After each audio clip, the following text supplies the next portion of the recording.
Welcome to CUE at UMD podcast. This is Eli Ash, and today I am with Amanda Paulson, and she is an LSBE student, but she took a cultural entrepreneurship course and really had a blast. And I would like to know just a little about yourself and your academic background and how you found yourself where you are today at UMD. All right. Well, I guess my academic history started at Lake Superior College. After I graduated high school, I kind of knew the route that I wanted to take was accounting or in the financial field. But I decided to go with accounting because it's really a versatile major, I would say. Like, you don't have to just be an accountant to do so. So at Lake Superior College, I finished the 2-year program and got my associates in sciences for accounting, and then I also got my bookkeeper's diploma. So then I was faced with transferring to a university to finish out my 4-year degree, and I was completely torn between UWS and UMD. One, UWS is definitely a little bit cheaper, but UMD, I did feel like was the more quality education, especially for what I'm going into it for. So upon a lot of stress, I did decide to go to UMD. And after I was enrolled in everything, they would not accept all of the credits that I took at Lake Superior College, which was fairly expected going to UMD compared to UWS. So I had to retake quite a few prerequisite courses my first semester. And there I had to make a decision of one extra upper division class. And I picked the Cultural Entrepreneurship class because it definitely interested me on a personal level, but also felt like it was something that I could branch out on and actually learn something useful for the rest of my life and probably the rest of my academic career. So, you took 3001, which is Foundations of Cultural Entrepreneurship 1, and that's the course where you come up with an idea and you try to build like a business out of it, essentially. Mm-hmm. And what did you come up with? I had a lot of trial and error. I think my first idea, I really wanted to focus on microloans, but I obviously didn't have anybody to reach out to and or find like any interviewees or anything like that. So then going back to the drawing board, it was between pursuing my love for dogs and the frustration of not finding healthy enough treats, or pursuing a matter that's near and dear to my heart, literally, was bringing awareness to congenital heart defect and kind of focusing in on that. I can't remember exactly what the specific idea was, but it kind of sprouted from a heart procedure that I had in September 2019, where I had a congenital heart defect that was a little over an inch in my heart that nobody found until I was 19 years old. So I'm like freaked out by medical and like needles and everything. So of course, like 19 years old, I'm like, I'm gonna die instead. I'm just like, I'm gonna live out what I have left. But yeah, How'd you find that? How'd you find out? um actually it was I would definitely classify it as a miracle because there was one time back in February of 2019, I woke up and I just wasn't feeling good, and like I was like passing out nonstop. Like I passed out in the bathroom, and then I tried to get up and come back to my room, and I passed out before I got in the doorway, and then I got up and then passed out on my bed. And so, and like my body was in just like total pain. So my parents rushed me to the emergency room, and like everything just kind of went really weird from there because they couldn't figure out what was wrong with me at all. But I do remember I was like sitting up, like just sitting up in the bed, and they couldn't find a pulse on me. So I'm like like sitting right there, like awake, and nobody could find a pulse. I was freezing. Yeah, it was really weird. So then finally, I think 3 hours later, they were gonna send me home, and they didn't know what was wrong. And spur of the moment, my mom mentioned that 10 years before, one of my primary doctors mentioned that I had a heart murmur. So the ER doctor just said I would get that checked out.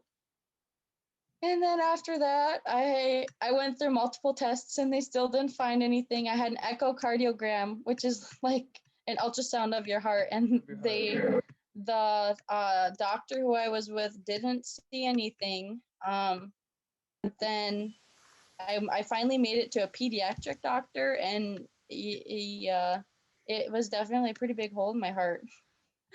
Yeah, it was a really long year. Yeah, dang.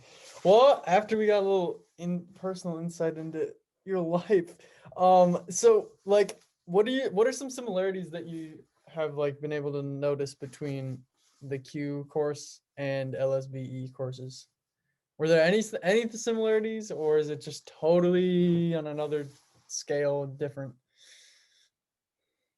I think they are definitely like super different, but in my own perspective, like what I look into at LSBE and some of the courses that I'm taking, like say a cost accounting course, for example, I definitely look at like, could I start a business? Like entrepreneurship in general is always on my mind because that's definitely um kind of a route into financials and a route into just basically building your own brand, I would say.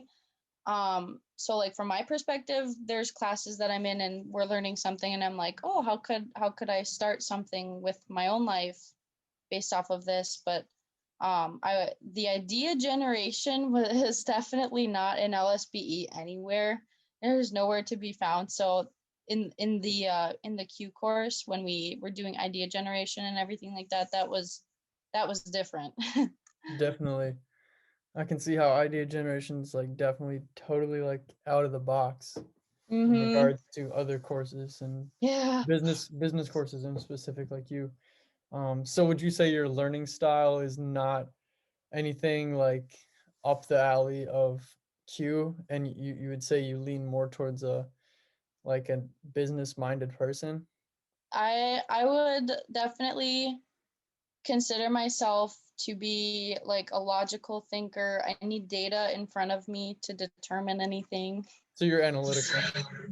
Yeah. Extremely, I would say. I mean, but I do have times when I'm like I could be a little creative here, and then it's really hard for me to come up Huh. with that kind of stuff though. Interesting. Yeah. What was what was like one of your favorite parts about the CUE course you took? What I did you enjoy? think I think my favorite part of the CUE course was when we were all kind of getting closer to the end of like developing our projects, and when other people were giving like insights and other ideas and being helpful of like where you could take this one specific step and make it further. I really liked that because I felt like I had a lot of like input for a lot of other people, but then other people gave me a different perspective into what I was thinking as well. And that was Mm-hmm. definitely probably one of the most impactful parts of that It's super course. impactful. I totally agree that when you have all the collaborative like minds Mm-hmm. together and then giving each other suggestions of this and that, I think it's beneficial for everybody involved. That's Oh why I yeah. like you. Definitely, definitely. Do you wish that was more apparent in in your classes with LSBE? The more Yes. the like brainstorm, popcorn off each other type deal? Yes. I would definitely say so, because like even in accounting, there's more than one way to go about things. Yeah, Even if you're like given a specific formula, like the way you interpret data is how you get information. So like sometimes when I'm struggling to see something, somebody else might have a better way of looking at um how to perceive that data. So then it's like, okay, does anyone want to help me? But it's really, LSBE is like super individual, I would say, Mhm. compared to CUE. Yeah, so there's more of a team building aspect in Q Mm-hmm. than LSBE, the business school. Would you recommend the Q course like you took the 3001 to another LSBE student coming in Oh yeah, the same completely. situation? You'd I would recommend. definitely recommend it to people, even if they're not, I mean, not completely interested in it, or they're not um like right away like, oh, this sounds good. Just because it really did help me to think of different ways to look at ideas, or even like don't throw away everything yet. It doesn't have to be successful right away, or um even just like the smallest thoughts can turn into something big. Would So probably true. be the most general thing to take out of that. But I thought it was like super beneficial to my mindset, as like a college student, but then also like on a personal level. So I enjoyed that. Yeah, what like qualities would you take away most from your experience in the cultural entrepreneurship field? Kind of what would you take away, your biggest takeaways going forward? I think the biggest takeaways would be to um, definitely pursue an interest, but then also to work on growing your mindset, even if it's not necessarily like academically, but just personally, because I think a growth mindset is definitely one of the best ways to, one, stay motivated, but two, become successful. Um, yeah. Couldn't agree more. That was a great way of putting it, Amanda. I think that will be just about it. I think we're gonna, unless you have any final thoughts you'd like to mention about Q. Not particularly. Well, I really appreciate you taking your time, and I think this was definitely beneficial. And for anybody that's thinking about taking a Q course, I mean, you heard it here first from Amanda. She got a lot out of the one course she took as a business student. So, yeah, thank you guys for listening. If you made it to this part of the podcast, you're a real true fan. So we appreciate that, and that will be all. See you in the next episode. Deuces.